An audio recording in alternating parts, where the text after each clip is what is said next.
मेरा नाम है आसिम और मैं यहाँ पे आपको पढ़ाने जा रहा हूँ female reproductive system. Female reproductive system के अंदर कौन-कौन सी चीज़ें आती हैं और कैसे एक गैमीट का फॉर्मेशन होता है और कब से ये गैमीट का फॉर्मेशन शुरू होता है, यानी गैमेटोजेनेसिस कब फीमेल में शुरू होती है। हम इन सभी की बातें यहाँ वीडियो में करने वाले हैं।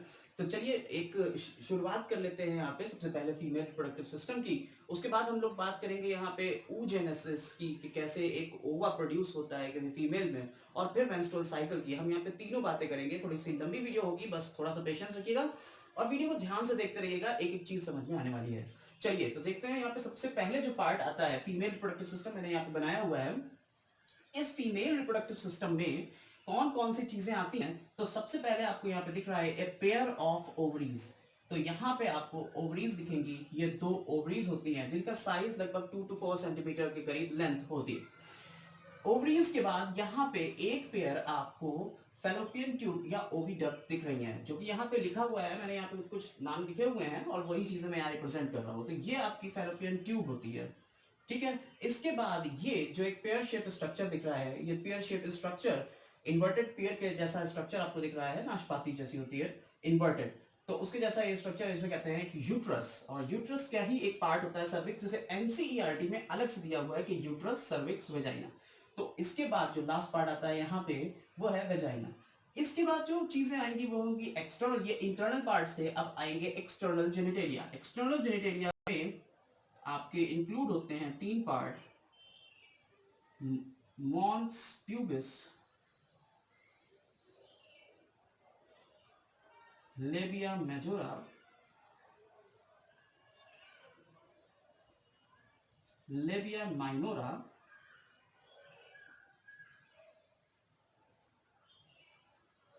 इसके बाद माइनोरा का ही एक पार्ट ऊपर की तरफ जब लिंक होता है तो एक स्ट्रक्चर बनाता है जिसे कहते हैं क्लिटोरिस,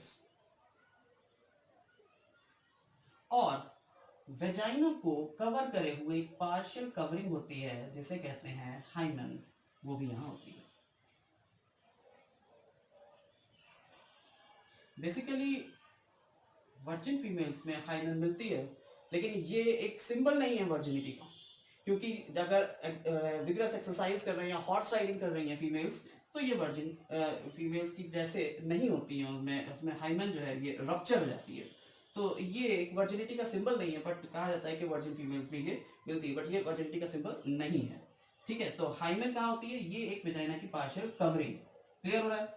अब बात कर लेते हैं एक डिटेल स्ट्रक्चर की, थोड़ा सा बात कर लेते हैं कि ओवरीज जो होती हैं ये देखिए कनेक्ट है यहां से, यूट्रस से कनेक्ट है। तो ये वाला पार्ट कौन सा हो गया, ये आपका पार्ट है यूट्रस। तो ओवरीज यूट्रस से कनेक्ट है with a ligament known as ovarian ligament, ovarian ligament. और यूट्रस के अलावा ओवरीज हमारी बॉडी की कैविटी से जो कनेक्ट रहेंगी बॉडी वॉल से, तो बॉडी वॉल से कनेक्ट रहती हैं एक स्पेशल लिगामेंट के थ्रू जिसका नाम रखा गया है मीजोवेरियम। क्लियर हुआ। अब ये तो ओवरी के आसपास का कनेक्शन हो गया, ये ओवरी हो गई। ओवरी से हमेशा एक ओवा रिलीज होता है, हर एक मेंस्ट्रुअल साइकिल पे एक ओवा ऑल्टरनेटली रिलीज होता है एवरी 28 डे पे। तो ये जो ओवा रिलीज होगा वो यहां से बाहर की तरफ आएगा, और ये जो फैलोपियन ट्यूब है ये फैलोपियन, अच्छा ये ह्यूमन फीमेल रिप्रोडक्टिव सिस्टम होता कहाँ है, ये हमारा पेल्विक रीजन में होता है।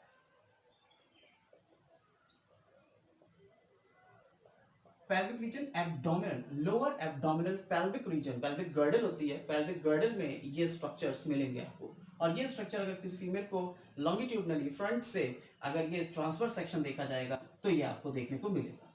आपको एनसीईआरटी का डायग्राम यहाँ पे दिखा देंगे, तो वो डायग्राम आप देखते रहिएगा, तो यहाँ से वो चीजें आपकी क्लियर हो जाएंगी। तो ये ओवेरियन लिगामेंट है, जो चीजें कमी होगी वो मैं यहाँ पे लिखते जा रहा हूँ। ओवेरियन लिगामेंट है जिससे ये पेयर ऑफ ओविडक्ट्स निकल रही हैं इधर और इधर, ओविडक्ट्स यहाँ पे है।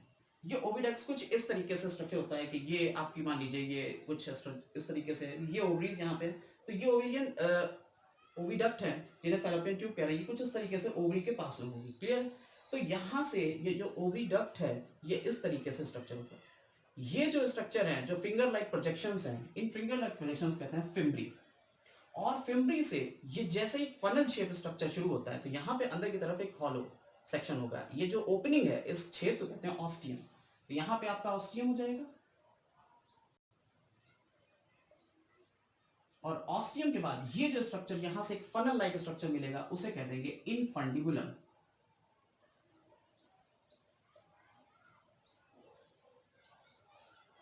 क्लियर हो रहा है? इनफंडिबुलम के बाद ऊपर की तरफ ये एक नैरो से वाइड एरिया में पहुंचेगा। ये जो वाइड एरिया है इसे कहेंगे एम्पुला। और एम्पुला एक नैरो एरिया में प्रोसीड करेगा जिसे कहेंगे इस्थमस। तो आपको एक ओविडक्ट यानी फैलोपियन ट्यूब के 3 पार्ट मिल गए। कौन कौन से? इनफंडिबुलम, दूसरा एम्पुला और तीसरा इस्थमस। क्लियर हुआ? तो ये 3 पार्ट आपको मिल जाते हैं। यहां पे ओविडक्ट खत्म हो जाती है। अब ये जो पेयर शेप स्ट्रक्चर है जिसे हम कहते हैं यूट्रस। यूट्रस की 3 लाइनें होती हैं, अंदर की तरफ और बाहर की तरफ। यूट्रस की जो कवरिंग है 3 लाइनों से वो कवर्ड है। तो अंदर की तरफ ये जो ग्लैंडुलर लाइनिंग है, जो ग्लैंड्स की बनी हुई लाइनिंग है, इसको हटा देते हैं। यहाँ पे ओवेरियन लिगामेंट ये कनेक्ट कर रहा है यूट्रस से ओवरी को, इसे हटा देते हैं। जो ग्लैंडुलर लाइनिंग है उसे कहते हैं एंडोमेट्रियम।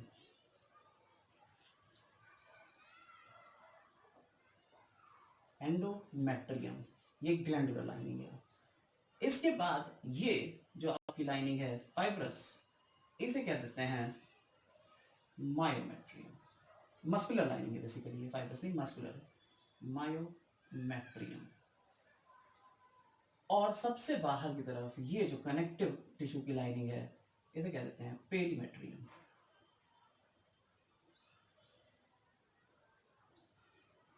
तो आपको 3 कवरिंग मिल रही हैं, पेरीमेट्रियम, मायोमेट्रियम और एंडोमेट्रियम। ये तीनों यहां से यहां तक पूरी होंगी। बेसिकली एनसीईआरटी में सर्विक्स को अलग से दिया हुआ है। कुछ बुक्स जो कि रेफरेंस बुक्स हैं वो आपको यूट्रस में ही सर्विक्स को इंक्लूड करती हैं, यानी your cervix is a part of uterus. Clear? Cervix वो पार्ट है जो कि यहाँ पे नैरो पार्ट आपको दिख रहा है। यूट्रस के जस्ट बाद का ये जो नैरो पार्ट है इसे सर्विक्स कहते हैं।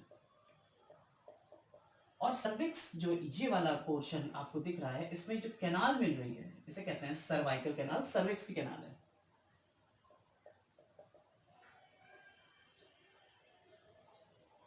ये बाहर की तरफ देखिए, ये एक ओपनिंग है, इसे एक्सटर्नल ऑस्टियम या एक्सटर्नल ऑस कहते हैं। और अंदर की तरफ की जो ये ओपनिंग है इसे कहते हैं इंटरनल ऑस। इंटरनल ऑस, ओएस लिखते हैं, ऑस। क्लियर? तो ये इंटरनल ऑस, एक्सटर्नल ऑस और सर्विक्स की जो सर्वाइकल कैनाल है ये मिलके बना रहा है एरिया। इस एरिया को कह रहा है सर्विक्स। क्लियर हो रहा है? इसके बाद जस्ट बाद यहाँ पे जो आउटर मोस्ट रीजन है इसे कहते हैं वेजाइना। वेजाइना में यहाँ पे कुछ इस तरीके से इसे कहते हैं वेजाइनल रूबी। ये कुछ फोल्डिंग्स हैं, इसे कहते हैं vaginal Ruby. Vaginal Ruby. Clear? और वेजाइनल रूबी जो होती है ये क्या है? ये सिर्फ फर्स्ट बर्थ के बाद ये रूबीज खत्म हो जाती हैं। क्लियर? जब बर्थ होती है किसी बेबी की तो उसके बाद ये रूबीज खत्म हो जाती हैं, यानी कि ये फोल्डिंग्स जो हैं ये स्ट्रेट हो जाएंगी। क्लियर हो रहा है? ये था एक आपका फीमेल रिप्रोडक्टिव स्ट्रक्चर्स कौन कौन से होते हैं। बेसिकली ये जो एंडोमेट्रियम की लाइनिंग है, यहाँ पे कुछ डिटेल्स बता देते हैं आपको। ये एक्सटर्नल जेनेटेलिया को हम अभी डिस्कस कर रहे हैं 1 मिनट बाद। पहले यहाँ पे ये बातें क्लियर कर लेंगे क्या क्या चीजें होती हैं, एक बार समझ लेते हैं। यूट्रस का ये पार्ट कहलाता है फंडस, ये पार्ट कहलाता है बॉडी। तो बॉडी हो गया, फंडस हो गया और सर्विक्स, ये 3 पार्ट आते हैं यूट्रस में। यूट्रस में 3 पार्ट आते हैं। बेसिकली सर्विक्स एनसीईआरटी में अलग दिया हुआ है, लेकिन वैसे ये 3 पार्ट आते हैं, बॉडी, फंडस, बॉडी और सर्विक्स। कुछ बुक्स यहां वाले पार्ट को भी इंक्लूड कर लेते हैं कि ये पार्ट जो यहां से मिल रहा है। क्लियर? तो ये वाला उभरा हुआ पार्ट हो गया फंडस, ये वाला पार्ट हो गया बॉडी और ये हो गया आपका सर्विक्स। ये 3 पार्ट तो मेन है और एक पार्ट जो यहाँ पे फैलोपियन ट्यूब से कनेक्ट कर रहा है, ये वाला पार्ट कनेक्शन बस। लेकिन मेनली आपके 3 पार्ट यूट्रस में होते हैं। इसके बाद जो आता है वेजाइना। बेसिकली वेजाइना जो है ये और सर्विक्स मिलके बनाते हैं बर्थ कैनाल। तो ये यहाँ पे बर्थ पार्चुरेशन के टाइम पे जो पार्चुरेशन होता है, यहाँ से बेबी जब एक्सपेल आउट होगा तो यहाँ से ये कैनाल बन जाएगी, इसे कहते हैं बर्थ कैनाल। क्लियर हो रहा है? प्यूबिक सिम्फाइसिस एक, जब आप फीमेल में पेल्विक गर्डल पढ़ेंगे, फीमेल्स की पेल्विक गर्डल में जो ये कनेक्शन होता है, इस कनेक्शन पे यहाँ लिगामेंट्स होते हैं। पेल्विक गर्डल में यहाँ पे कनेक्शन पे ये जो लिगामेंट है उन्हें कहते हैं प्यूबिक सिम्फाइसिस। तो ये प्यूबिक सिम्फाइसिस के जस्ट ऑपोजिट ये आपका पोर्शन मिलता है वेजाइना का। क्लियर हो रहा है? तो वेजाइना की ओपनिंग जो है वो प्यूबिक सिम्फाइसिस के जस्ट ऑपोजिट मिल रही है। क्लियर है? तो इतनी बातें आपको फीमेल रिप्रोडक्टिव सिस्टम से रिलेटेड समझ में आई। एनसीईआरटी का डायग्राम भी देख लिया आपने और ये वाली जो डायग्राम्स थे, इस डायग्राम में जो पार्ट थे वो समझ में आए। एक अब पॉइंट, जो एंडोमेट्रियम की लाइनिंग होती है ये हर 28th डे पे रिलीज होती है, शेड होती है। यहाँ से शेड होके ये बाहर की तरफ रिलीज होती है, जिसे कहते हैं मेंस्ट्रुअल साइकिल या मेंस्ट्रुअल फेज। जो शेडिंग है उसे कहते हैं मेंस्ट्रुअल फेज या ब्लीडिंग फेज या वीपिंग ऑफ यूट्रस। यूट्रस जो है वो वीप कर रहा है तो वो फेज कहलाती है वीपिंग ऑफ यूट्रस या मेंस्ट्रुअल फेज। तो यहाँ तक हम लोगों ने बात करी फीमेल रिप्रोडक्टिव सिस्टम की। अब हम लोग बात करेंगे एक्सटर्नल जेनिटेलिया और मेमोरी ग्लैंड्स की। इसके बाद बात करेंगे हम लोग ओव्यूलेशन की। तो देखिए आपको यहाँ पे फीमेल एक्सटर्नल जेनिटेलिया आपको यहाँ पे दिख रहा है। तो फीमेल एक्सटर्नल जेनिटेलिया में कौन कौन सी चीज़ें होती हैं? सबसे बाहर की तरफ, ऊपर की तरफ एक मसला जो कुशन लाइक स्ट्रक्चर रहता है, जिसे मॉन्स प्यूबिस, उसे मॉन्स प्यूबिस कहते हैं और ये हेयर उसके ऊपर बोलते हैं प्यूबिक हेयर बोलते हैं। मॉन्स प्यूबिस के बाद एक पोर्शन मिलता है जो कि कवरिंग्स हैं, यहाँ पे कवरिंग्स आपको मिल रही हैं। ये बेसिकली वेस्टिब्यूल कहलाता है, ये एरिया कहलाता है वेस्टिब्यूल। वेस्टिब्यूल वो एरिया है जो लेबिया माइनोरा से कवर रहता है। हमने आपको अभी पीछे बताया हुआ है कि mons pubis, labia majora, labia minora और क्लिटोरिस, यहाँ पे 3 पार्ट, ये लेबिया माइनोरा और जिसे माइनोरम कहते हैं। देखिए ये सिंगुलर है माइनोरम और ये प्लूरल है, यानी 2 पार्ट्स जो मिलके बनेंगे उन्हें हम मेजोरा बोलेंगे और अगर सिंगल की बात करेंगे तो माइनोरा होगा। देखिए यहाँ पे मॉन्स प्यूबिस आ गया, इसके बाद लेबिया मेजोरा आया। लेबिया मेजोरा ये पार्ट है जो बाहर की तरफ है। क्लियर है? ये लेबिया मेजोरा के ऊपर भी हेयर लाइक स्ट्रक्चर्स मिलते हैं, ये हेयर ही होते हैं जो प्यूबिक हेयर बोल रहे हैं। लेबिया माइनोरा पे हेयर्स नहीं मिलते हैं और लेबिया माइनोरा अपने अंदर एक ग्रूव लाइक स्ट्रक्चर बनाता है जिसे वेस्टिब्यूल बोलते हैं। क्या बोलते हैं? वेस्टिब्यूल। और इस वेस्टिब्यूल में 2 ओपनिंग्स मिलती हैं। ऊपर वाली ओपनिंग आपकी यूरेथ्रल ओपनिंग है, यानी कि जो इंटरनली यूरेथ्रा जो है वो यहाँ पे ओपन होगा वेस्टिब्यूल में, और नीचे की तरफ एक ब्रॉड ओपनिंग है जिसे वजाइनल ओपनिंग या वजाइनल ओरिफाइस बोल रहे हैं। ये वजाइनल ओपनिंग पार्शियली कवर्ड रहती है एक कवरिंग से, जिसे क्या बोलते हैं? हाइमेन। हम आपको पीछे भी बता चुके हैं, हाइमेन कहलाती है, जो अक्सर बर्थ के टाइम पे रप्चर होती है या पॉपुलेशन के टाइम पे रप्चर हो जाती है या हॉर्स राइडिंग के टाइम पे या फिजिकल एक्सरसाइजेस के टाइम पे ये रप्चर हो जाती है। This is not a symbol of virginity, ये वर्जिनिटी का सिंबल नहीं है।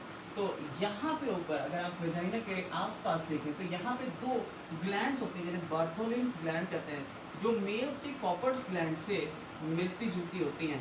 तो ये होमोलॉगस होती हैं कॉपर्स ग्लैंड की, मेल्स की। और यहाँ पे जो माइनोरा है, लेबिया माइनोरा, ऊपर की तरफ जुड़ के एक स्ट्रक्चर बना रहा है। ये इरेक्टाइल टिश्यू का बना हुआ स्ट्रक्चर होता है जिसे कहते हैं clitoris. Basically corpora spongiosum, corpora cavernosa, ये आपको वहाँ मिले थे मेल पेनिस के टीएस में हमने देखे थे जो स्ट्रक्चर्स होते हैं उसमें इरेक्टाइल टिश्यू जो थे तो कॉर्पोरा कैवर्नोसा थे, वही यहाँ भी मिलेंगे आपको। तो कॉर्पोरा कैवर्नोसा तो मिलते हैं जो इरेक्टाइल होते हैं। बेसिकली पॉपुलेशन के टाइम पे ये इरेक्टाइल हो जाता है, इरेक्ट हो जाता है, और इरेक्ट होने के बाद ये प्लीजर का सेंसेशन देता है। साइंटिस्ट अभी तक यही मानते हैं कि इसका यही फंक्शन है। बट ये जो आपका पेनिस है, पेनिस के होमोलॉगस है, लेकिन इसमें क्योंकि दोनों इरेक्टाइल, ठीक है, दोनों में इरेक्टाइल टिश्यू मिलते हैं, दोनों ही रेक्टाइल हैं। तो ये होमोलॉगस टू पेनिस है और ये होमोलॉगस टू कॉपर्स ग्लैंड है या बल्बो यूरेथ्रल ग्लैंड, इसका नाम यहाँ पे दूसरा नाम था बल्बो यूरेथ्रल ग्लैंड। बेसिकली ये लुब्रिकेटिंग सब्सटेंस निकालते हैं at the time of population, ये लुब्रिकेशन टाइप के सब्सटेंस निकालते हैं जो पॉपुलेशन में ईज होती है। तो ये वेजाइनल ओपनिंग होगी और ये कवर रहती है हाइमन से। यहाँ पे एनस होती है और एनस के ऊपर जो यहाँ का पार्ट होता है, एनस के ऊपर लेबिया मेजोरा और एनस के बीच का, उसे कहते हैं पेरिनियम। लेबिया मेजोरा और एनस के बीच का पार्ट क्या करता है? पेरिनियम। जैसे कि यहाँ लेबिया माइनोरा ऊपर की तरफ मिलके क्लिटोरस बना रही थी, ऐसे ही लेबिया मेजोरा नीचे की तरफ मिलके फॉर्सेटे बनाती है। क्लियर है? तो ये आपका जो स्ट्रक्चर था, ये फीमेल एक्सटर्नल जेनिटेलिया का स्ट्रक्चर है, जो कि आपको यहाँ पे पूरी तरह से दिख रहा है। डिटेल स्ट्रक्चर आपको यहाँ पे दिखाया जा रहा है। क्लियर है? तो इसको ड्रॉ कर लें और समझ लें। जहाँ पे कोई डाउट हो तो कमेंट सेक्शन में ज़रूर पूछ लें हमसे कि क्या डाउट है। कोई स्पेलिंग में डाउट हो तो पूछ सकते हैं। क्लियर है? तो यहाँ पे आपको मेमोरी ग्लैंड का स्ट्रक्चर देखने में आ रहा है कि मेमोरी ग्लैंड्स किस तरीके की होती हैं। आपको एनसीईआरटी में भी डायग्राम दिखा होगा, जो एनसीईआरटी का डायग्राम है उसी के ही बेसिस पे मैंने ये डायग्राम ड्रॉ किया है। और ये जो मेमोरी ग्लैंड्स होती हैं ये बेसिकली प्यूबर्टी के टाइम पे डेवलप होना शुरू होती है under the influence of estrogen and progesterone hormone. Estrogen और प्रोजेस्टेरोन हार्मोन जो है ये इसे डेवलप कराते हैं और इसमें बाहर की तरफ एक निपल होता है जो कि मल्टीपोरस होता है। इसमें कई पोर्स होते हैं जिसमें लैक्टिफेरस डक्ट, अलग अलग लैक्टिफेरस डक्ट अपना मिल्क जो है वो इजेक्ट करती हैं। इसके आसपास एक डेंस ब्राउन कलर का एरिया आपको मिलेगा जिसे हम कहते हैं एरियोला। तो निपल्स के पीछे होता है एरियोला और पीछे की तरफ अंदर अगर क्रॉस सेक्शन में देखा जाए तो इसमें कई लोब्स होते हैं। कितने? लगभग 15 से 20 मेमोरी लोब्स होते हैं। इन लोब्स के अंदर एल्वियोलस होती हैं जो कि बेसिकली मिल्क का फॉर्मेशन करती हैं। तो milk forming cells are called alveolus. और इनके अंदर जैसे ये एक एल्वियोलस है और इसकी कैविटी एल्वियोलर कैविटी कहला रही है या ल्यूमेन कहला रही है। तो जब मिल्क फॉर्म होता है तो ये ल्यूमेन में आ जाता है और ल्यूमेन से ये रिलीज करती हैं अपने मिल्क को मेमोरी ट्यूब में। सारी एल्वियोलस मिलके एक ट्यूब में रिलीज करती हैं, उस ट्यूब को कहते हैं मेमोरी ट्यूब। और मेमोरी ट्यूब्स जो हैं वो मिलके कलेक्शन जो है सारी मेमोरी ट्यूब्स का कलेक्शन बनाता है मेमोरी डक्ट। तो मेमोरी डक्ट के बाद ये मिल्क आगे की तरफ आता है मेमोरी एम्पुला में और मेमोरी एम्पुला में ये सेव हो जाता है। फिर ये जब फीटस जो इन्फेंट है, न्यू बॉर्न बेबी जब इसे सक करता है तो यहाँ से प्रोलैक्टिन जो ऑक्सीटोसिन हार्मोन है उसके इन्फ्लुएंस में ये रिलीज हो जाता है। ऑक्सीटोसिन हार्मोन जो है वो रिलीज कराने में हेल्प करता है। बेसिकली मिल्क का प्रोडक्शन जो है, मिल्क के प्रोडक्शन के लिए जो हार्मोन रिस्पॉन्सिबल है वो हार्मोन हैं आपके, जो मिल्क का प्रोडक्शन करा रहे हैं वो हार्मोन आपके हैं प्रोलैक्टिन हार्मोन। ये प्रोलैक्टिन हार्मोन जो है ये मिल्क के प्रोडक्शन में हेल्प करता है और मिल्क के जो रिलीज है उसको रिलीज कराने में ऑक्सीटोसिन हार्मोन हेल्प करता है। तो प्रोडक्शन, मिल्क प्रोडक्शन किसकी वजह से होता है? Milk production is influenced by prolactin hormone.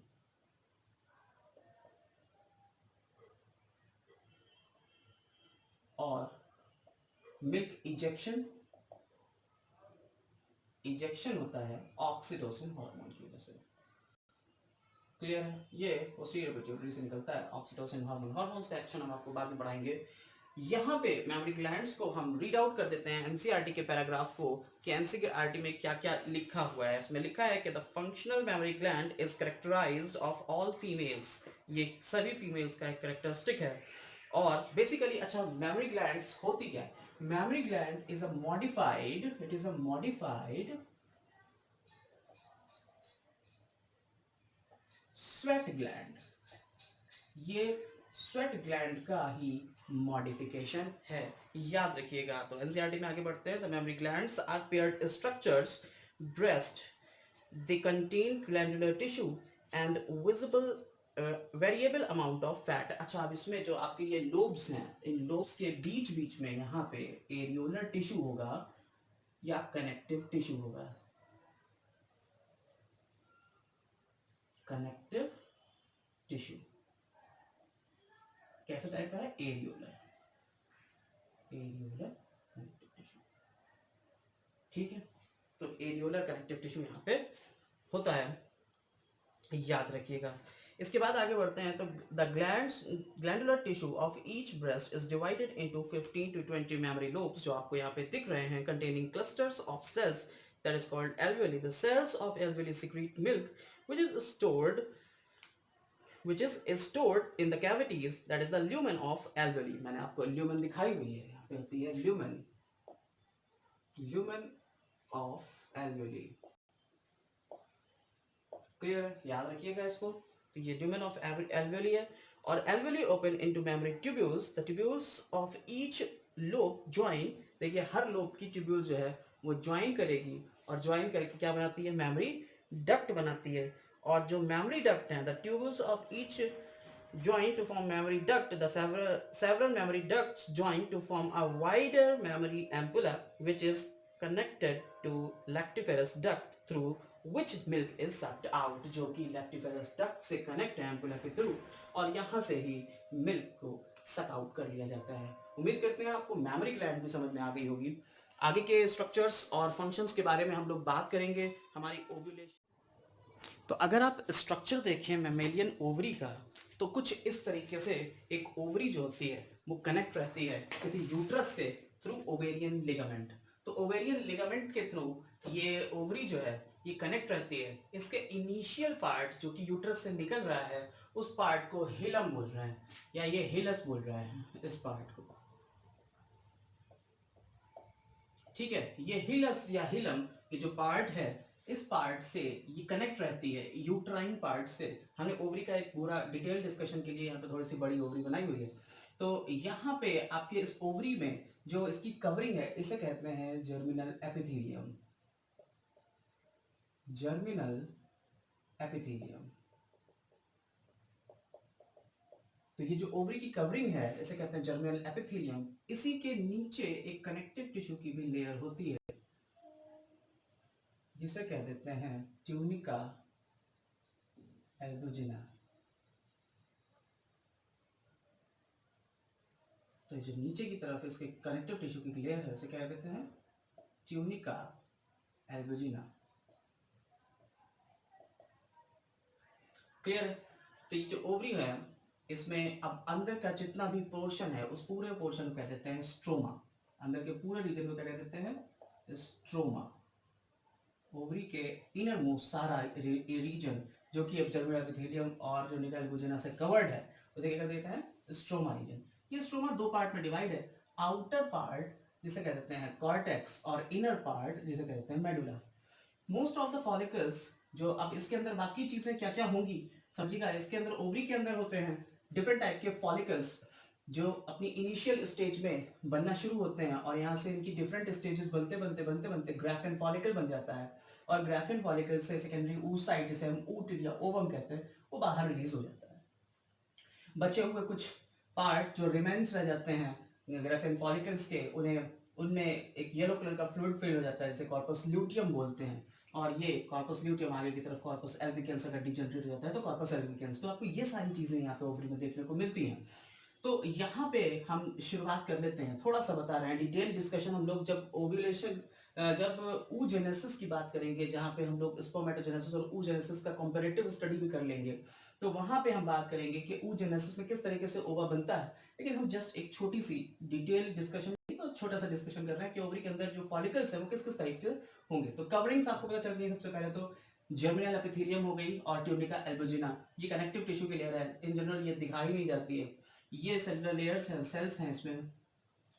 जब अच्छा इसमें एक खास बात आपको बता दें ओवरी की, जब oogenesis की बात आती है तो फीमेल्स में oogenesis स्टार्ट होती है at the time of embryogenesis. Embryogenesis के ही टाइम पे oogenesis भी स्टार्ट हो जाती है। ये सेल्स हम बना रहे हैं यहाँ पे।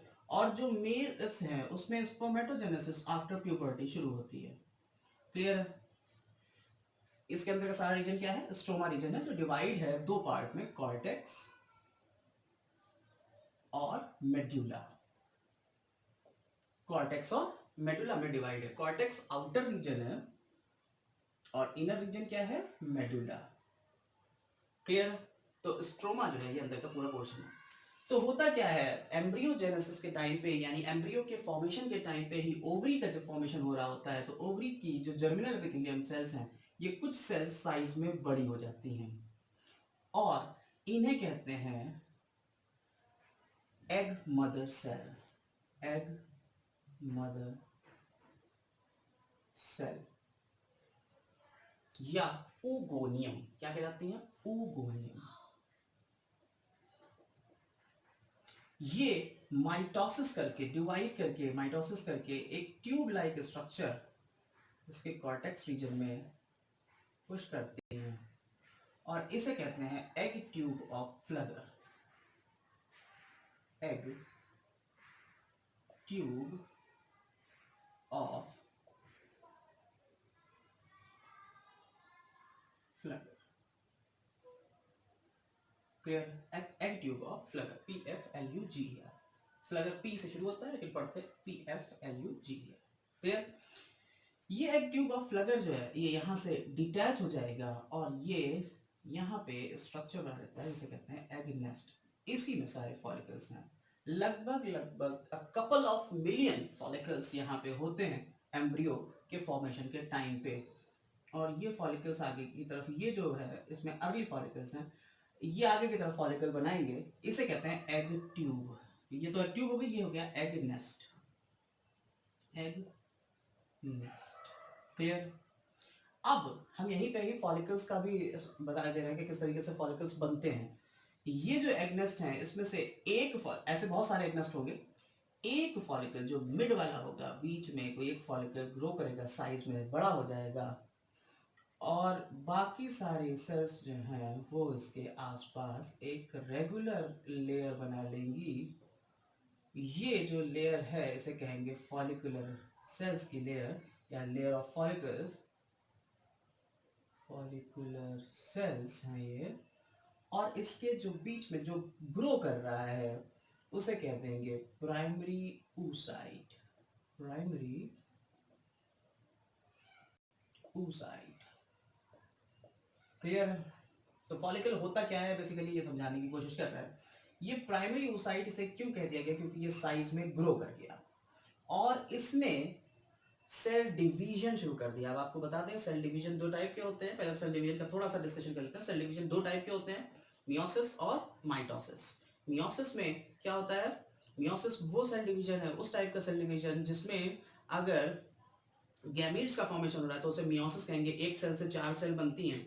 और अगर गैमीट्स का फॉर्मेशन नहीं हो रहा है, आइडेंटिकल टाइप की सेल्स हैं, तो माइटोसिस होती है। 11th क्लास की जो आपने सेल्स चैप्टर्स हैं उसमें पढ़ा होगा, अगर नहीं पढ़ा है तो आपको लिंक दे दिया जाएगा डिस्क्रिप्शन में या ऊपर की तरफ जो आई बटन आपका होता है उसमें आप देख सकते हैं माइटोसिस और मियोसिस किस तरीके से होती है।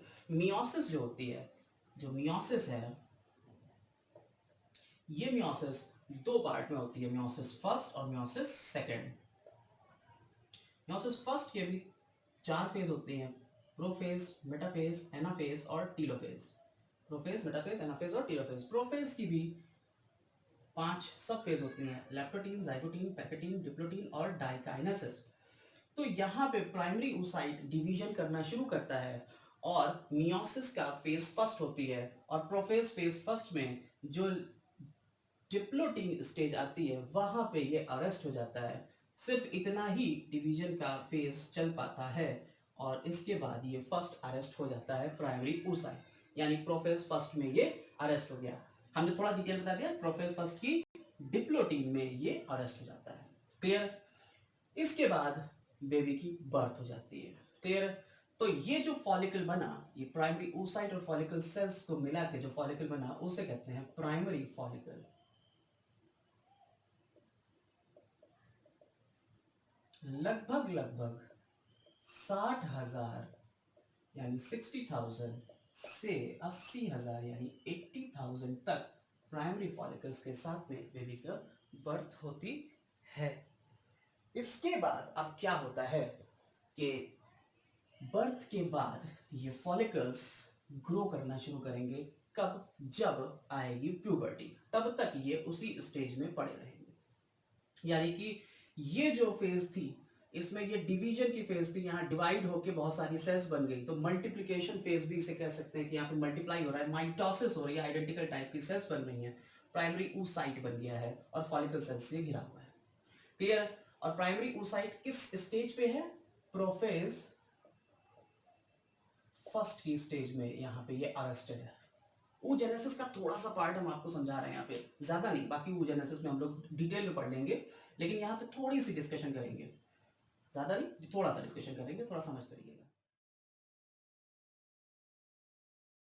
तो जो एक हार्मोन निकलता है पिट्यूटरी ग्लैंड से at the time of puberty, puberty के टाइम पे पिट्यूटरी, एंटीरियर पिट्यूटरी से दो हार्मोन निकलते हैं, एलएच और एफएसएच, ल्यूटिनाइजिंग हार्मोन और फॉलिकल स्टिमुलेटिंग हार्मोन।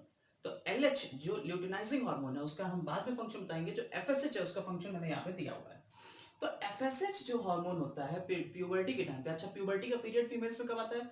12 से 15 साल की उम्र पे फीमेल्स में प्यूबर्टी का पीरियड आता है, यानी जब मेंस्ट्रुअल साइकिल शुरू होता है, ब्लीडिंग फेज वगैरह आती हैं, तो वहां पे वो जो पीरियड होता है उसे कहते हैं प्यूबर्टी, वो एज जब अपने सेक्स हार्मोन्स फीमेल्स रिलीज करना शुरू करती हैं। तो यहाँ पे जो एफएसएच है, फॉलिकल स्टिमुलेटिंग हार्मोन, आपको प्राइमरी फॉलिकल के बारे में पूरा डिटेल स्ट्रक्चर दिखाई दिया कि ये प्राइमरी फॉलिकल होता है। प्राइमरी फॉलिकल, अब प्रोफेज, मेटाफेज, एनाफेज, टीलोफेज, जो दो सेल की डिवीजन की फेज होती है, तो सेल डिवीजन के टाइम पे, तो ये तो सेल डिवीजन में प्रोफेज, मेटाफेज और एनाफेज जो होती हैं, तो प्रोफेज फर्स्ट और मेटाफेज फर्स्ट, जो प्रोफेज फर्स्ट है, मेटाफेज फर्स्ट है, मियोसिस फर्स्ट और मियोसिस सेकेंड। तो मियोसिस होती है, वो दो पार्ट में डिवाइड है, तो मियोसिस फर्स्ट की, प्रोफेज फर्स्ट के leptotene, zygotene, pachytene, diplotene, diakinesis में डिप्लोटीन तक ये अरेस्ट हो चुका है ना? ये तो अभी बता चुके हैं आपको, नहीं बताया तो ये समझ लीजिए फिर से। तो ये देखिए कि ये यहां पे ये अरेस्ट हो गया है। अब जब एफएसएच का इन्फ्लुएंस आएगा, फॉलिकल स्टिमुलेटिंग हार्मोन, तो एफएसएच इन प्राइमरी oocyte से कहेगा आफ्टर प्यूबर्टी, ये कहेगा कि साहब आप डिवाइड करना शुरू करो, आगे प्रोसीजर बढ़ाओ, यानी मियोसिस फर्स्ट की प्रोफेज फर्स्ट से मेटाफेज फर्स्ट, प्रोफेज फर्स्ट में अरेस्ट हो चुका है, metaphase first, anaphase first, telophase first में ये जाएगा। तो ये जो एफएसएच है उसके इन्फ्लुएंस में ये काम हो रहा है, और साथ ही साथ फॉलिकुलर सेल्स से ये कहेगा कि तुम भी डिवाइड करो। तो फॉलिकुलर सेल्स की अभी ये रेगुलर लेयर थी, ये डिवाइड करके 2 से 3 लेयर आगे की तरफ बढ़ना शुरू हो जाएगी। यहाँ पे मैंने 2 दी हुई है, 3 भी हो सकती हैं। तो अंदर की तरफ प्राइमरी oocyte है जो अभी मियोसिस फर्स्ट की स्टेज में है, फुल नहीं हुई है मियोसिस फर्स्ट, और बाहर की तरफ ये जो फॉलिकुलर सेल्स हैं ये डिवाइड हुई, और डिवाइड होने के बाद अब इन्हीं फॉलिकुलर सेल्स का नाम क्या रख दिया गया? Granulosa cells. क्लियर? और बाकी कॉर्टेक्स रीजन जो होता है, जो ओवरी का कॉर्टेक्स, हमने आपको बताया ओवरी में 2 रीजन है, कॉर्टेक्स और मेडुला। जो कॉर्टेक्स रीजन है वो कुछ सेल्स इसके ऊपर डिपॉजिट कर देता है, जिसकी एक लेयर बना लेती है वो सेल्स, उसे कहते हैं थीका लेयर। तो थीका लेयर आउटर मोस्ट, उसके अंदर ग्रेनुलोसा सेल्स, और सबसे अंदर है प्राइमरी oocyte जो कि अभी मियोसिस फर्स्ट में है। और इन्फ्लुएंस किसका चल रहा है? एफएसएच का, फॉलिकल स्टिमुलेटिंग हार्मोन। अब धीरे धीरे फॉलिकल स्टिमुलेटिंग हार्मोन ब्लड में एक्यूमुलेट होना शुरू होगा और इसका लेवल राइज होता जाएगा। ये जो ग्रेनुलोसा सेल्स हैं, ये ग्रेनुलोसा सेल्स ग्लैंड्स की तरह, यानी एंडोक्राइन ग्लैंड्स की तरह फंक्शन करने लगती हैं, और ये अपने अंदर से एक हार्मोन निकालते हैं जिसका नाम है ईस्ट्रोजन। स्पेलिंग अलग अलग बुक में ओ और ई अलग अलग टाइप से दिया हुआ है, किसी बुक में ओ से शुरू कर रहे हैं स्पेलिंग, किसी बुक में ई से, दोनों ही स्पेलिंग करेक्ट है। एस्ट्रोजन हार्मोन होता है, ग्रेनुलोसा सेल्स रिलीज करती हैं। एस्ट्रोजन हार्मोन करता क्या है, ये हम लोग मेंस्ट्रुअल साइकिल में पढ़ेंगे कि मेंस्ट्रुअल साइकिल में एस्ट्रोजन हार्मोन जो होता है ये क्या करता है, ये हमारा जो एंडोमेट्रियम, पेरीमेट्रियम, मायोमेट्रियम, एंडोमेट्रियम हमने आपको बताया था शुरुआत में, वो एंडोमेट्रियम की लाइनिंग को थिक करता है ईस्ट्रोजन हार्मोन। और एंडोमेट्रियम की लाइनिंग को जब ये थिक कर देता है तो क्या होता है कि देखिए ये यूट्रस था,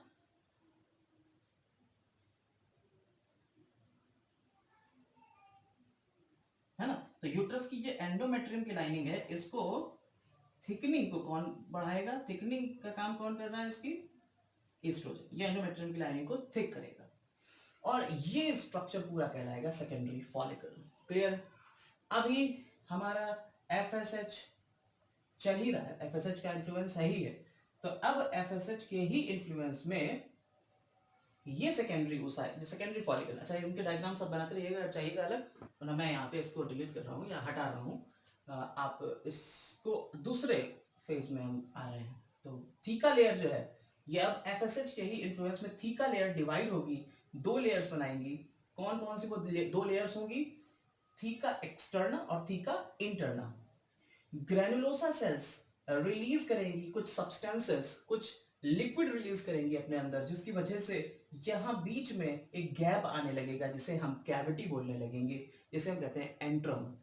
और ये जो प्राइमरी oocyte है ये अब मियोसिस फर्स्ट पूरी कर लेगा। तो मियोसिस फर्स्ट जब पूरी करेगा, मियोसिस फर्स्ट में दो सेल्स बनती हैं, तो एक लार्ज सेल होगी और एक स्मॉल सेल बनाएगा। जो बड़ी सेल होगी ज्यादातर साइटोप्लाज्म, माइटोकॉन्ड्रिया, सारी चीजें इसी के अंदर होंगी। छोटी सेल के अंदर सिर्फ और सिर्फ ज्यादातर न्यूक्लियस ही सारा पोर्शन लिए हुए होगा। तो यहाँ पे जो मियोसिस फर्स्ट है, जो ये सेल्स बनेगी इसे कहेंगे सेकेंडरी oocyte,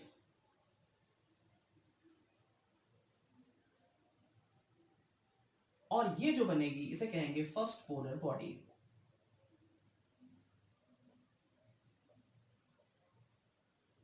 क्लियर? इसको अगर आप समझते रहना तो आपको तीन चीजें एक साथ कनेक्ट होंगी। एक मेंस्ट्रुअल साइकिल, दूसरी ओव्यूलेशन का फॉर्मेशन यानी oogenesis, और तीसरा फॉलिकल्स के स्ट्रक्चर्स कौन कौन से होते हैं, कैसे होते हैं। तो ओवरी का स्ट्रक्चर के साथ में ये तीन बेनिफिट और मिल रहे हैं आपको यहाँ पे, अगर डिटेल में समझते चल रहे हैं तो चलिए देखते रहेंगे। तो ये सेकेंडरी oocyte में बदल जाएगा प्राइमरी oocyte। तो बढ़ाते हैं हम इसको, अगला डायग्राम बना लेते हैं, यहाँ पे देखते हैं कि अगला डायग्राम कैसा होगा। स्क्रीनशॉट लेते रहिएगा, बैक करके स्क्रीनशॉट ले लीजिएगा तो आपको चीजें समझ में आ जाएंगी।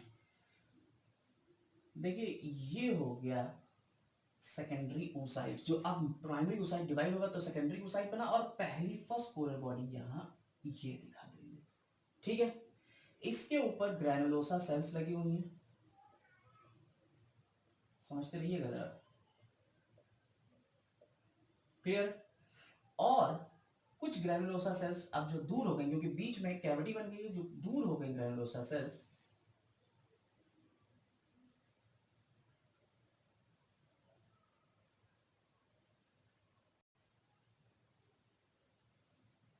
वो ये है।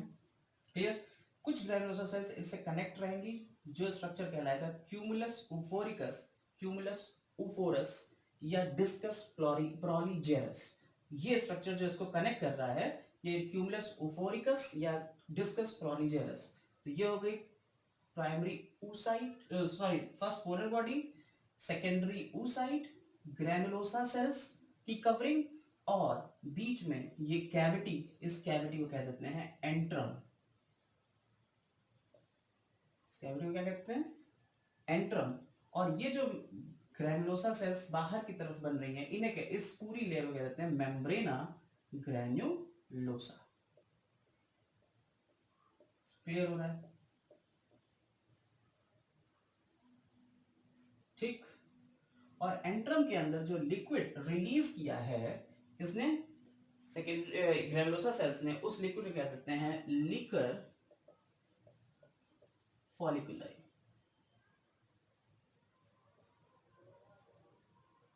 ठीक है, लिकर फॉलिकुलाई कहलाता है ये लिक्विड। क्लियर है? तो लिकर फॉलिकुलाई हो गया, ये लिक्विड अंदर की तरफ जो भरा हुआ है वो लिकर फॉलिकुलाई हो गया, ये कनेक्शन क्यूमुलस उफोरस हो गया। अब बात करते हैं यहाँ पे ये कि साहब इसके ऊपर जो थीका लेयर थी उसका क्या हुआ। तो थीका लेयर जो है, वो थीका लेयर हम उस तरीके से ब्लॉक की फॉर्म में दिखाई दे रहे हैं, ये से कनेक्ट ही होगी पूरी। ठीक है, तो थीका लेयर की भी दो कवरिंग हो जाती हैं, और दो कवरिंग जो है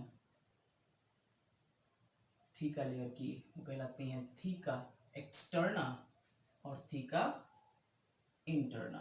थीका लेयर किससे बनी थी? आपको बताया था हमने कि ये कॉर्टेक्स की ही सेल्स जो थी वो इसके ऊपर डिपॉजिट हो गई थी, उसने थीका बनी। तो ये थीका एक्सटर्ना हो गई और अंदर वाली थीका इंटरना हो गई। देखिए स्ट्रक्चर थोड़ा सा समझते रहिएगा, थोड़ा सा स्ट्रक्चर जो है वो डिटेल्ड है, समझते रहिएगा। ये जो सेकेंडरी oocyte है, ये फर्स्ट पोलर बॉडी है। अब देखिए मियोसिस फर्स्ट के बाद मियोसिस सेकंड में चला जाएगा। सेकेंडरी oocyte जो मियोसिस सेकंड में जाएगा तो ये प्रोफेज फर्स्ट और मेटाफेज फर्स्ट तक जाएगा, और ये मेटाफेज सॉरी प्रोफेज सेकंड और मेटाफेज सेकंड, मेटाफेज सेकंड में ये अरेस्ट हो जाएगा। जैसे फर्स्ट अरेस्ट हुआ था प्रोफेज फर्स्ट में, यहाँ पे प्रोफेज फर्स्ट की भी कौन सी डिप्लोटीन में, डिप्लोटीन में ऑफ प्रोफेज फर्स्ट, यहाँ पे मेटाफेज सेकंड के में यहाँ पे ये अरेस्ट हो जाएगा, यानी कि इसके आगे ये नहीं बढ़ेगा। और अब क्या होगा, इसके ऊपर एक नॉन सेल्यूलर स्पेस बन जाएगा, इसे कहते हैं। तो ये आपका था टर्शियरी फॉलिकल। ये कैसा फॉलिकल था, इसे टर्शियरी फॉलिकल कह रहा था। टर्शियरी फॉलिकल में मॉडिफिकेशन कर रहे हैं। देखिए फिर तो समझ लीजिएगा, प्राइमरी फॉलिकल में दो चीजें थी, प्राइमरी oocyte और फॉलिकुलर सेल्स। सेकेंडरी फॉलिकल में तीन चीजें हुई, प्राइमरी oocyte, ग्रैनुलोसा सेल्स और थीका लेयर। टर्शियरी फॉलिकल में oocyte, सेकेंडरी oocyte, यहाँ प्राइमरी oocyte था और यहाँ secondary oocyte, first polar body. Secondary oocyte को कवर करे हुए कुछ ग्रैनुलोसा सेल्स जिन्हें हम कोरोना रेडिएटा बोल देते हैं, और उसके अंदर एक नॉन सेलुलर मेम्ब्रेन बन जाएगी, या इस स्ट्रक्चर को कह देते हैं विटेलाइन मेम्ब्रेन। ठीक है, ये नॉन सेलुलर होती है, जैसे जोना पेल्यूसिडा बोल रहे हैं, इसे क्या बोल देंगे, जोना पेल्यूसिडा। विटेलाइन मेम्ब्रेन अभी बता रहे हैं, विटेलाइन स्पेस या पेरीविटेलाइन स्पेस क्या है उसको भी डिस्कस कर लेंगे। ये क्या है, जोना पेल्यूसिडा है। तो जोना पेल्यूसिडा, उसके ऊपर कोरोना रेडिएटा, और ये पूरा टर्शियरी फॉलिकल है। मैच्योर टर्शियरी फॉलिकल की ही मैच्योर फॉर्म को हम कह देते हैं ग्राफियन फॉलिकल, यानी टर्शियरी फॉलिकल के बाद जो अगली स्टेज आएगी वो कौन सी होगी, ग्राफियन फॉलिकल। जगह इतनी नहीं है तो हम इसी को ही ग्राफियन फॉलिकल मान लेते हैं। क्लियर। तो एक ग्राफियन फॉलिकल का स्ट्रक्चर बनाने को आ जाता है कि ग्राफियन फॉलिकल में कौन कौन सी चीजें होती हैं। आपको दिख रहा होगा यार, यहाँ पे आपको दिखा देंगे कि ये जो ग्राफियन फॉलिकल है उसमें कौन कौन सी लेयर्स होती हैं। तो फिलहाल में आपको ये टर्शियरी फॉलिकल का स्ट्रक्चर दिख रहा है। अब बात करते हैं ग्राफियन फॉलिकल की, लेकिन उससे पहले हार्मोन का इन्फ्लुएंस समझ लीजिए। एफएसएच था, ये भी एफएसएच के ही इन्फ्लुएंस में हुआ, और इसके बाद जो ग्राफियन फॉलिकल बनेगा वो भी एफएसएच के ही इन्फ्लुएंस में होगा। पिट्यूटरी ग्लैंड से दो हार्मोन निकले, एक का नाम था एफएसएच, दूसरे का नाम था एलएच। एफएसएच मतलब फॉलिकल स्टिमुलेटिंग हार्मोन, फॉलिकल को स्टिमुलेट करता चला गया। LH luteinizing hormone. अब जरा समझिएगा एलएच का काम, यहाँ पे थोड़ी चीजें इरेज कर रहे हैं, आप जरा समझिएगा। जो ग्रैनुलोसा सेल्स थी वो क्या कर रही थी, ग्रैनुलोसा सेल्स जो थी वो हार्मोन निकाल रही थी ईस्ट्रोजन, और ईस्ट्रोजन का काम था एंडोमेट्रियम की लाइनिंग को मेंटेन करना, यूट्रस की एंडोमेट्रियम की लाइनिंग को बढ़ाना।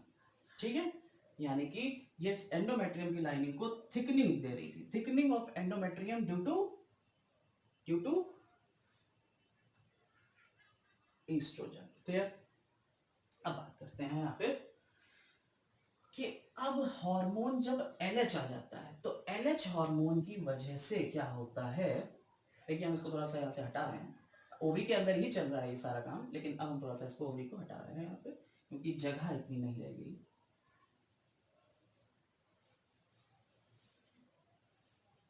तो जो एलएच हार्मोन है उसकी वजह से जो हमारा ग्राफियन फॉलिकल था, इस ग्राफियन फॉलिकल से जो सेकेंडरी oocyte है वो बाहर की तरफ रिलीज होगा हमारी ओवरी से।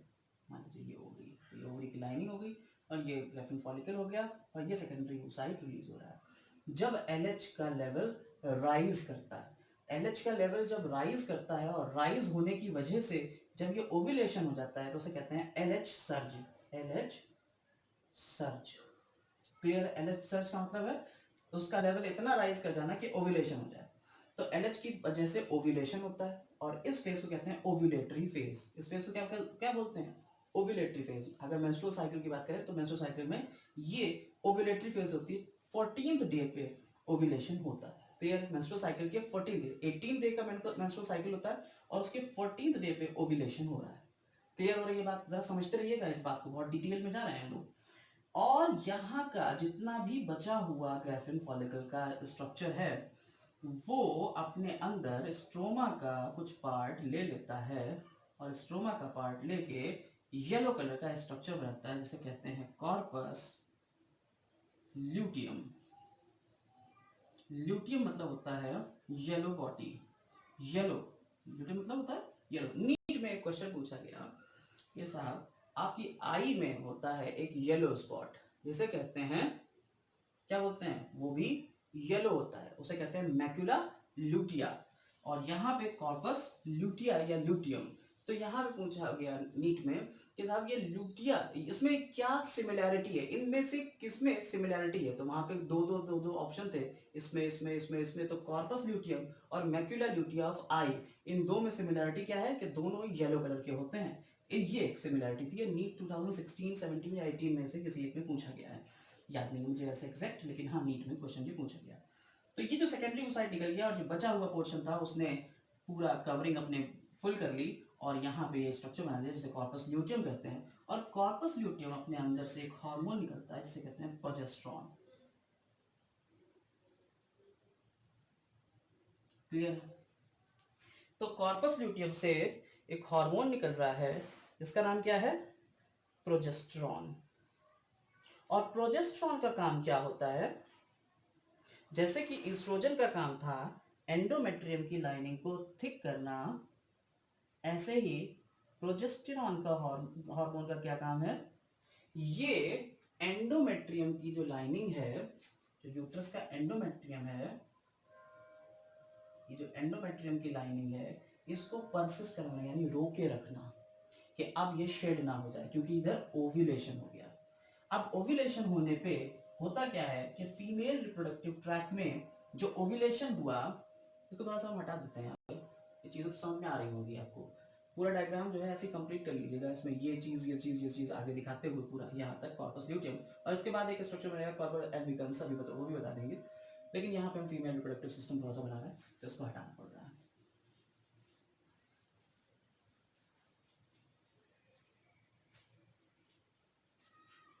स्क्रीनशॉट ले सकते हैं आप इन चीज़ों के और अपनी कॉपीज मेंटेन करते रहिएगा, स्क्रीनशॉट ले लेके डायग्राम्स को ड्रॉ करने की कोशिश करिएगा। तो फीमेल रिप्रोडक्टिव सिस्टम जो ये आपका पेयर शेप स्ट्रक्चर था, और ये आपकी ओवरी से फेलोपियन ट्यूब आ रही थी ऊपर की तरफ, और ये यूट्रस का फंडस पार्ट था, ये एंडोमेट्रियम थी। यहाँ पे एंडोमेट्रियम की थिकनिंग कौन करा रहा था, ग्रेनुलोसा सेल्स से निकलने वाला एक हार्मोन जिसे कहते थे एस्ट्रोजन। सीबीएसई का जो 2020 का क्वेश्चन पेपर था बोर्ड का, उसमें भी ये पूछा गया एग्जैक्ट इसी फॉर्म में। अगर आप इसको समझते जाएंगे तो आप बिल्कुल इसी फॉर्म में क्वेश्चन भी समझ पाएंगे कि कैसे क्वेश्चन आता है, कैसे सॉल्व करना होता है। तो उसमें पूछा गया कि इससे निकलने वाला हार्मोन क्या था, उसका फंक्शन क्या था। तो ये तीनों चीज़ें एक साथ ही अगर आप समझेंगे तभी ये आपको पॉसिबल हो पाएगा। यहाँ ओवरी से सेकेंडरी oocyte निकला, ये निकला और ये यहाँ आगे चला। ठीक, इधर प्रोजेस्टेरॉन ने कहा कि एंडोमेट्रियम लाइनिंग से कि अब तुम परसिस्ट कर जाओ, रुक जाओ, क्योंकि ये सेकेंडरी oocyte जो आगे आएगा ये इधर से आने वाले स्पर्म, अगर स्पर्म आ रहे हैं तो स्पर्म से एम्पुला रीजन पे, ओल्ड एनसीईआरटी के अकॉर्डिंग एम्पुलरी स्थमिक रीजन और न्यू एनसीईआरटी के अकॉर्डिंग एम्पुला रीजन के ऊपर फर्टिलाइजेशन होता है। ठीक है, पुरानी एनसीईआरटी में लिखा हुआ है एम्पुलरी स्थमिक रीजन, यानी एम्पुला जब स्तंभ से मिल रहा होगा वहां पे फर्टिलाइजेशन होता है। और नई एनसीईआरटी में क्या लिखा हुआ है, ये लिखा हुआ है कि एम्पुला पे ही ये फर्टिलाइजेशन होता है। तो स्पर्म अगर यहाँ फर्टिलाइज हो गए तो यहाँ बन जाएगा जाइगोट, और जाइगोट डेवलप करके आगे की तरफ जाएगा और यहाँ एंडोमेट्रियम लाइनिंग के अंदर धस जाएगा इम्प्लांट। ये एंडोमेट्रियम की लाइनिंग है और ये इसमें इम्प्लांट हो जाएगा, यानी धस जाना, इसे कहते हैं इम्प्लांटेशन। तो इम्प्लांटेशन तक के टाइम तक के लिए ये यहाँ इसे रोके रखता है प्रोजेस्टेरॉन। तो प्रोजेस्टेरॉन का काम समझ में आया, ये थिकनिंग को मेंटेन रखता है और वो थिकनिंग को बढ़ाता है। ठीक है, ईस्ट्रोजन थिकनिंग बढ़ाता है एंडोमेट्रियम की और प्रोजेस्टेरॉन थिकनिंग को मेंटेन रखता है किसके, यूट्रस की एंडोमेट्रियम। क्लियर? तो अब ये यहाँ पे फर्टिलाइजेशन मान ली, और क्योंकि हर बार फर्टिलाइजेशन नहीं हो पाएगा क्योंकि यहाँ पे अगर स्पर्म नहीं आए, बाई चांस यहाँ स्पर्म नहीं आए और फर्टिलाइजेशन नहीं हुआ, तो यहाँ से एक सिग्नल जाएगा। तो आपको हार्मोन समझ में, एफएसएच ने क्या करा, एफएसएच ने फॉलिकल्स को स्टिमुलेट करा, एलएच ने क्या करा दिया, रिलीज करा दिया होगा। इसे क्या कहते हैं, ओव्यूलेशन। एलएच की वजह से एलएच सर्ज हुआ, ओव्यूलेशन, और ये फेज कहलाई ओव्यूलेटरी फेज। ये 14th डे होता है, 14th day of menstrual cycle हो ये काम होता है। तो 14th डे से पहले तक की ये फेज जो थी, इसे क्या कहा, फॉलिकुलर फेज। तो फॉलिकुलर फेज हो गई, फिर उसके बाद ये कौन सी फेज है, ल्यूटियल फेज, ये वाली, और ये ओव्यूलेटरी फेज। तो फॉलिकुलर फेज, ओव्यूलेटरी फेज, फिर ल्यूटियल फेज। और अब आगे देखिए, अगर यहां फर्टिलाइजेशन नहीं हो पाया तो ये आगे की तरफ जाएगा। जैसे ही ये स्टमक रीजन में जाता है, एक निगेटिव फीडबैक ऊपर की तरफ जाता है और ब्रेन की पिट्यूटरी ग्लैंड से कहता है कि अब एलएच हार्मोन को ना निकालो। तो एलएच हार्मोन का लेवल डाउन हो गया। जैसे ही एलएच हार्मोन का लेवल डाउन हुआ, ये कॉर्पस ल्यूटियम के ऊपर एक्ट कर रहा था कि कॉर्पस ल्यूटियम को मेंटेन कर रहा था। देखिए, एलएच हार्मोन कॉर्पस ल्यूटियम को बना रहा है और कॉर्पस ल्यूटियम प्रोजेस्टेरोन को बना रहा है, और प्रोजेस्टेरोन इस एंडोमेट्रियम की लाइनिंग को रोके हुए, एक दूसरे से कनेक्ट है सब। तो एलएच हार्मोन ने कहा कि कॉर्पस ल्यूटियम तुम अब डीजनरेट हो जाओ। कॉर्पस ल्यूटियम डीजनरेट होने लगा तो प्रोजेस्टेरोन का लेवल डाउन होने लगा, और जैसे प्रोजेस्टेरोन का लेवल डाउन हुआ, ये एंडोमेट्रियम की लाइनिंग शेड हो के नीचे की तरफ आने लगी। तो यही एंडोमेट्रियम की लाइनिंग रिलीज होती है, जिसमें बहुत सारा ब्लड डिस्चार्ज होता है, ठीक है। और इस डिस्चार्ज को कहते हैं मेंस्ट्रुअल फेज। मेंस्ट्रुअल फेज हो गई आपकी 4 से 5 दिन की, या 3 से 5 दिन मेंस्ट्रुअल फेज होती है। उसके बाद अगली आती है आपकी ओव्यूलेट ओव्यूलेट फॉलिकुलर फेज। तो पहली हो गई मेंस्ट्रुअल फेज, दूसरी हो गई फॉलिकुलर फेज, और तीसरी हो गई आपकी ल्यूटियल फेज, ओव्यूलेटरी फेज, और चौथी हो गई ल्यूटियल फेज। क्लियर। हालांकि आपकी मोस्ट ऑफ द बुक ये कहती हैं कि साहब मेंस्ट्रुअल फेज होती है, फॉलिकुलर फेज होती है, और ल्यूटियल फेज होती है, कोई भी ओव्यूलेटरी फेज नहीं होती है। जबकि एनसीईआरटी ने साफ साफ लिखा हुआ है कि this phase is called luteal phase, bracket में करके ल्यूटियल फेज दिया हुआ है। क्लियर। तो आप इसको थोड़ा सा समझिएगा, एनसीईआरटी के अकॉर्डिंग ये ल्यूटियल फेज थी। 14th डे के जब ओव्यूलेशन हो रहा है तो उसे ओव्यूलेटरी फेज बोल रहे हैं। तो ये होगी ओव्यूलेटरी फेज। फिर ल्यूटियल फेज, और ये फॉलिकुलर फेज,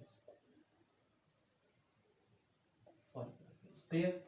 तो ये 4 फेजेस होती हैं मेंस्ट्रुअल साइकिल की। तो आपको मेंस्ट्रुअल साइकिल पूरा समझ में आया होगा, उम्मीद करते हैं आपको मेंस्ट्रुअल साइकिल समझ में आएगा। स्टार्टिंग जब होती है प्यूबर्टी की एज पे, जब स्टार्टिंग होती है मेंस्ट्रुअल साइकिल की, तो उसे कहते हैं मिनार्क। और जब एंड होता है मेंस्ट्रुअल साइकिल का, तो उसे कहते हैं मेनोपॉज। मेनोपॉज लगभग कुछ आंकड़े ये कहते हैं कि 45 से 50 की एज में मेनोपॉज होता है, जबकि कुछ बुक्स में 40 टू 45 भी मेंशन करते हैं। ठीक है, तो लगभग 40 टू 50 के बीच में मेनोपॉज हो जाता है। और मेनोपॉज की 2 थियरी दी गई कि साहब मेनोपॉज क्यों होता है, इसके ऊपर 2 थियरी दी गई। और उसमें एक थियरी में ये कहा गया कि ये पिट्यूटरी ग्लैंड के जो हाइपोथैलेमस और पिट्यूटरी ग्लैंड हैं, उनके हार्मोन्स में कुछ ऐसा चेंज होता है जिसकी वजह से यहाँ पे ये एलएच हार्मोन्स रिलीज होना कम हो जाता है। और एलएच हार्मोन्स का लेवल कम होने की वजह से यहाँ पे प्रोजेस्टेरॉन और एस्ट्रोजन का लेवल बिल्कुल ही गायब हो जाता है, क्योंकि ये आगे की तरफ नहीं बन पाते हैं। आगे जब यहाँ एलएच ही नहीं होगा तो फिर ये रिलीज नहीं होगा, तो इस वजह से ये रुक जाता है। लेकिन दूसरी थ्योरी कहती है कि हमारी ओवरी के अंदर फॉलिकल्स के काउंट ही खत्म हो जाते हैं, नंबर ही खत्म हो जाते हैं फॉलिकल्स के, जिसकी वजह से ये मेनोपॉज हो जाता है। क्लियर हो रहा है। तो ये मेंस्ट्रुअल साइकिल के बारे में कुछ और डिफेक्ट्स हैं, जैसे अगर मेंस्ट्रुअल साइकिल किसी में शुरुआत में यानी अर्ली जल्दी स्टेज में होने लगा, लगभग अर्लीस्ट नोन जो स्टेज थी वो 6 ईयर ओल्ड चाइल्ड था, तो इसे कह देते हैं प्रिकॉशियस प्यूबर्टी, यानी प्यूबर्टी जल्दी आ गई, यानी 12 साल से पहले ही अगर आ जाती है तो उसे कहते हैं प्रिकॉशियस प्यूबर्टी। अगर पेनफुल मेंसेस हो रहे हैं, यानी मेंस्ट्रुअल ब्लीडिंग फेज अगर पेनफुल है, तो उसे कह देते हैं डिसमेनोरिया। अगर ये ज्यादा हो रहा है, मेंस्ट्रुअल फ्लो ज्यादा हो रहा है, तो इसे कह देते हैं मेनोरिया।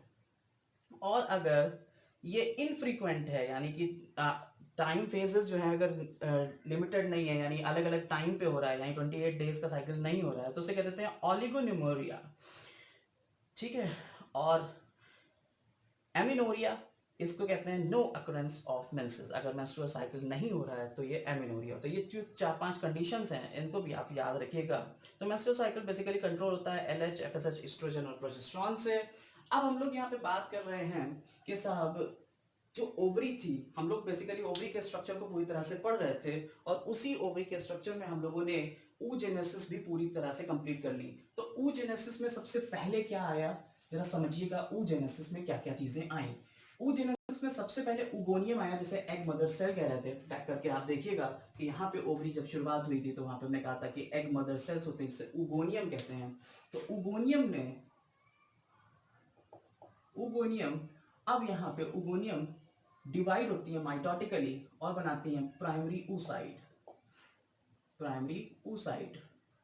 और प्राइमरी oocyte किसके अंदर था, एक फॉलिकल के अंदर था। प्राइमरी oocyte से अब मियोसिस जब कंप्लीट हो जाती है तो सेकेंडरी oocyte बनता है।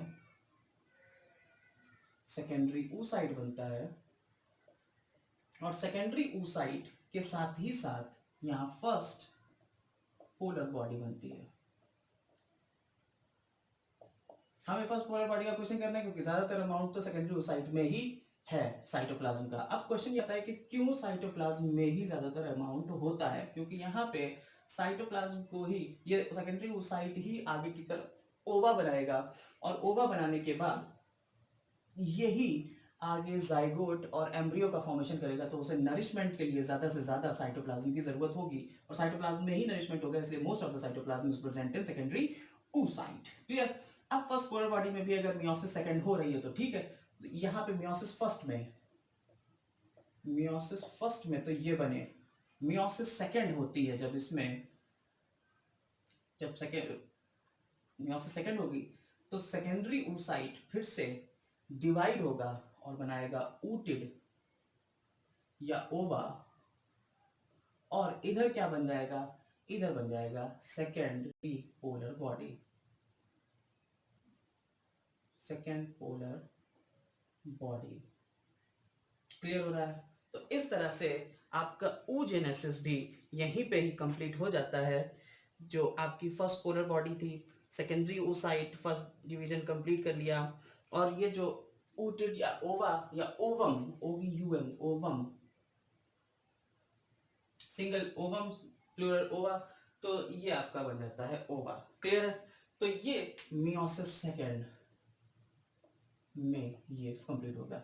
सेकेंडरी oocyte में आपको बता दें कि मियोसिस सेकेंड पूरी नहीं होती है अंटिल, जब तक यहाँ पे स्पर्म नहीं एंटर करता है, यानी कि फर्टिलाइजेशन नहीं होता है, तब तक यहाँ मियोसिस सेकेंड पूरी नहीं होती है। स्पर्म जब अंदर जाएगा तब मियोसिस ये पूरी करेगा, और तब ये ओवा का फॉर्मेशन करेगा अंदर। क्लियर है। तो ये सेकेंडरी पोलर बॉडी आपको उसके बाद ही बनेगी। फर्स्ट पोलर बॉडी अगर डिवाइड करती है तो यहाँ पे 2 और पोलर बॉडी बना दी जाती हैं।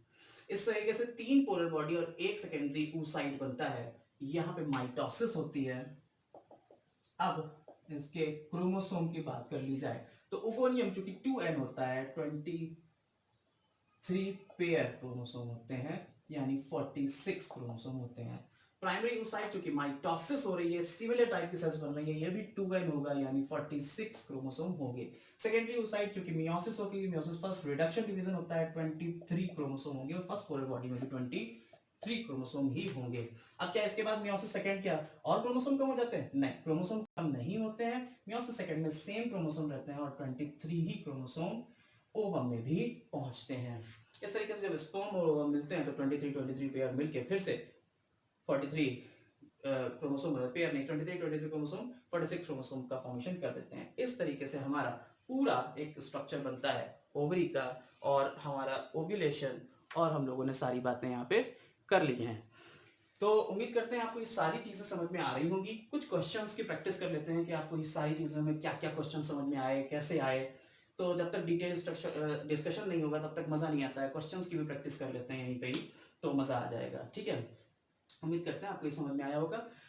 अगर आपकी डिमांड होगी तो हम ओविल oogenesis और स्पर्मेटोजेनेसिस को इंडिविजुअली अलग-अलग वीडियोस बना के दोनों को कंपैरेटिवली हम समझा देंगे एक अलग वीडियो में, oogenesis और स्पर्मेटोजेनेसिस अगर आप चाहें तो। लेकिन फिलहाल में हमने यहीं पे सारी चीज़ें समझाई हैं, primary follicle, secondary follicle, tertiary follicle, सारी चीज़ें हमने यहाँ पे डिस्कस कर ली हैं। ग्राफेन फॉलिकल भी पूरा डिस्कस कर लिया है, सारे तरीके के क्वेश्चंस और doubt, most of the doubt मैंने क्लियर कर दिए हैं। एनसीईआरटी पूरी आप थियरीज पढ़ लीजिएगा। कोई डाउट होता है तो कमेंट सेक्शन यही है भाई, कहीं दूर नहीं है। कमेंट सेक्शन में जाओ, आराम से डाउट पूछ लो, कोई भी दिक्कत नहीं है, ठीक है। अगली वीडियोस के लिए चैनल को सब्सक्राइब रखना, ताकि बेल आइकन पे भी क्लिक करो और जल्दी से जल्दी नोटिफिकेशन